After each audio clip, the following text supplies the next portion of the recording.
ഏവർക്കും ഉബുണ്ടു ജാലകത്തിന്റെ മറ്റൊരു വീഡിയോയിലേക്ക് സ്വാഗതം. SSLC പരീക്ഷയുടെ ഫലപ്രഖ്യാപനം ഇന്ന് ഉച്ചയ്ക്ക് 3 മണിക്ക് നടക്കുകയാണ്. അതിന്റെ റിസൾട്ട് 3:30 തന്നെ വെബ്സൈറ്റുകളിലൊക്കെ തന്നെ ലഭ്യമാവും.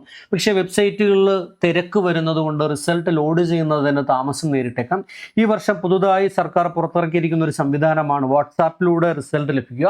അതിന്റെ നമ്പർ ഇതാണ് 9188619958. ഈ ഒരു നമ്പർ സേവ് ചെയ്ത് വെച്ചതിന് ശേഷം നമുക്ക് ആ ഒരു വാട്സാപ്പിലേക്ക് റിസൾട്ട് എന്നാണ് ആദ്യമായി സെൻഡ് ചെയ്യേണ്ടത്. റിസൾട്ട് എന്ന് സെൻഡ് ചെയ്ത് കഴിയുമ്പോഴേക്കും അവിടെ നിന്ന് വരുന്നത് please enter your 6 digit register number, 6 അക്കമുള്ള ആ ഡിജിറ്റ് ഉള്ള ആ രജിസ്റ്റർ നമ്പർ നൽകുക. പരീക്ഷയ്ക്ക് എഴുതിയ ആ രജിസ്റ്റർ നമ്പർ നൽകുക. അപ്പോൾ അതിന് രജിസ്റ്റർ നമ്പർ നൽകുന്നു. അതിനുശേഷം എൻ്റർ ഡേറ്റ് ഓഫ് ബർത്ത്, നിങ്ങളുടെ ഡേറ്റ് ഓഫ് ബർത്ത് ആണ്. അതിൻ്റെ ഫോർമാറ്റ് പ്രത്യേകമായിട്ട് പറയുന്നുണ്ട്. ആദ്യം ഡേറ്റ്, അതിനുശേഷം മന്ത്, അതിനുശേഷം വർഷം. ഈ ഒരു ക്രമത്തിൽ തന്നെയാണ് ഇവിടെ നൽകേണ്ടത്. ഇവിടെ ഒരു മാതൃക നമുക്ക് കാണാം, 16/3/2009. ഈ ഒരു മാതൃകയിൽ നൽകി കഴിയുമ്പോഴേക്കും അതിൻ്റെ റിസൾട്ട് ലഭ്യമാകുന്നതാണ്. ഈ റിസൾട്ട് നമുക്ക് ഡൗൺലോഡ് ചെയ്ത് ഉപയോഗിക്കാനായിട്ട് do you want to the result as PDF ആയിട്ട് ഡൗൺലോഡ് ചെയ്യട്ടെ എന്നൊരു ചോദ്യം വരുന്നുണ്ട്. നമുക്ക് യെസ് എന്ന് ക്ലിക്ക് ചെയ്യുന്നതോടുകൂടി ഈ റിസൾട്ട് PDF രൂപത്തിൽ ഡൗൺലോഡ് ചെയ്ത് ഉപയോഗിക്കാനായിട്ട് സാധിക്കും. ഇതുവരെ വീഡിയോ കണ്ട ഇവർക്കും നന്ദി, നമസ്കാരം.